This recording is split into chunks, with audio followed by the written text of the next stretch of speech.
Selamat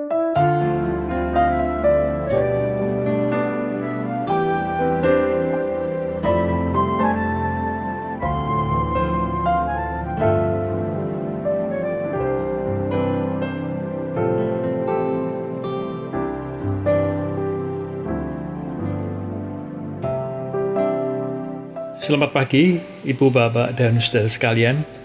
Senang bertemu lagi dalam sapaan dan renungan pagi GKI Salatiga. Hari ini, Rabu 7 Juni 2023, dengan saya, Hendra Aribowo. Mari kita awali dengan berdoa. Bapa yang di surga, kami bersyukur atas penyertaan-Mu, sehingga kami dapat mengawali kegiatan kami hari ini dengan merenungkan sebagian firman-Mu. Kiranya firman-Mu akan menjadi berkat dalam kami menjalani hidup sehari-hari. Dalam nama Tuhan Yesus Kristus kami berdoa. Amin. Pagi ini kita akan merenungkan sebuah tema, libatkan Tuhan dalam perencanaan. Di gereja kita, GKI Salatiga sedang dijadwalkan raker. Bulan Juni ini adalah bulan terakhir tahun program bagi kita semua sebagai pelayan dan aktivis gerejawi. Mulai akhir bulan lalu adalah waktu untuk mengevaluasi semua kegiatan dan pelayanan yang sudah dikerjakan. Dan bulan ini mulai menyusun rencana baru yang akan menjadi program kerja tahun 2023-2024 mulai bulan depan.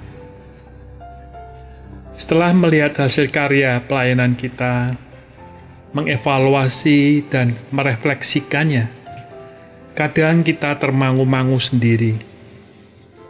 Dalam bahasa Jawanya, tenger-tenger. Bisa kagum, kaget, tidak mengira bisa begini, mengapa begitu, dan sebagainya. Dan jika kita menilai hasil karya kita, pasti di antara 10 sampai 0. Kadang terjadi harapan tidak sesuai dengan kenyataan. Itulah karya kita yang sudah kita kerjakan dengan maksimal, dengan segala keterbatasan kita masing-masing sebagai sebuah tim yang sudah dievaluasi bersama, yang hasilnya bisa dengan kesamaan pendapat dan diterima semua pihak. Bisa dengan beda pendapat. Ada masukan, ada kritik, ada perbedaan argumentasi, bahkan bisa terjadi konflik, baik itu konflik positif maupun konflik negatif. Yang pasti ada perasaan kurang sempurna. Tidak semua bernilai 10. Itulah dinamika pelayanan gerejawi kita, yang lazim juga terjadi dalam organisasi lain. Dinamika itu justru bisa melahirkan kreativitas dan inovasi baru. Sekarang, saatnya untuk mempertahankan atau meningkatkan kualitas yang sudah baik, memperbaiki kekurangan, mempercepat yang dirasa lambat, dengan menyusun rencana baru sebagai proses persiapan kegiatan-kegiatan secara sistematis yang akan dilakukan untuk mencapai tujuan tertentu, yaitu program kerja. Mari kita merenungkan kitab Amsal, pasal 21 ayat yang kelima, tertulis demikian.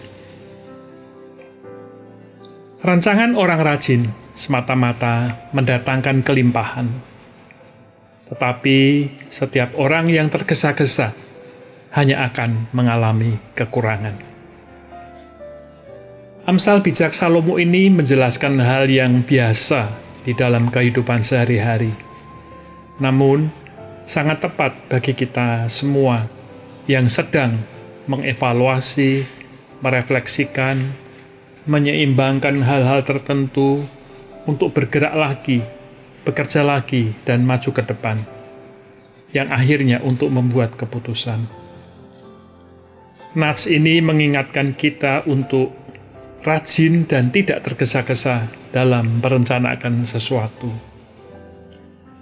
Rajin artinya suka bekerja. Tentunya bisa mengatur waktu, mau belajar dan mau berpikir. Tidak tergesa-gesa artinya tidak terburu-buru dalam hal mengambil keputusan, mau mendengarkan pemikiran orang lain. Banyak menjawab pertanyaan mengapa. Mengapa harus begini? Mengapa harus begitu? Tidak mengambil keputusan dengan gegabah yang didasarkan atas emosi sendiri. Mari kita menyusun rencana kegiatan berdasarkan visi jangka menengah gereja kita, GKI Salatiga, yang sudah dicanangkan 2 tahun lalu, yang masih membutuhkan waktu 5 tahun untuk mencapainya. Dilengkapi dengan 7 misi, dengan berbagai rencana strategis dan arahan program sebagai acuan, serta arahan lebih teknis lainnya. Visi jangka menengah GKI Salatiga adalah visi kita, bukan visiku, bukan visi saya. Sebuah pertanyaan yang perlu dijawab adalah, sudah sampai mana perjalanan misi kita untuk mencapai visi jangka menengah itu, melalui semua kegiatan kita sekarang yang sudah dievaluasi bersama kemarin. Kita perlu menggumuli kegiatan-kegiatan yang kita nilai perlu perbaikan, yang menimbulkan konflik, yang mungkin kita sesali. Belajar dari kisah Nehemia di kitab Nehemia 1 ayat 1-6. Mungkin kita tidak perlu menyesal seperti penyesalan Nehemia yang sangat menyesal saat tembok Yerusalem yang sudah dihancurkan, yang secara jasmani ia sampai menangis dan berkabung beberapa hari. Yang perlu kita teladani adalah doa Nehemia pada Tuhan yang memohon untuk bisa memperbaiki tembok Yerusalem. Doa Nehemia menunjukkan kerendahan hati dan ketaatan. Melalui pertolongan Tuhan, tembok Yerusalem kembali berdiri setelah melalui berbagai kesulitan. Nehemia menjadi seorang tokoh pemimpin yang inspiratif dan visioner. Mari kita menyusun rencana dan program kerja dengan sumber daya yang ada dan yang sudah disediakan. Dengan rajin, tidak tergesa-gesa, melibatkan Tuhan dalam perencanaan. Minta hikmat dan pertolongan dari Allah melalui doa-doa kita. Semua hanya untuk kemuliaan-Nya. Kita berdoa. Terima kasih Bapa jika kami sudah dapat mengevaluasi dan merefleksikan pelayanan gerejawi melalui karya kita masing-masing. Kami sedang menggumuli rencana-rencana baru yang kami susun dalam bulan ini. Kiranya Engkau menyertai kami semua melalui roh cinta-Mu yang menyatukan dan mendamaikan kami semua. Dalam nama Tuhan Yesus Kristus kami berdoa dan mengucap syukur. Amin. Selamat beraktivitas Ibu, Bapak, dan Saudara sekalian. Selamat menyusun program kerja gereja kita. Tuhan memberkati pelayanan kita semua.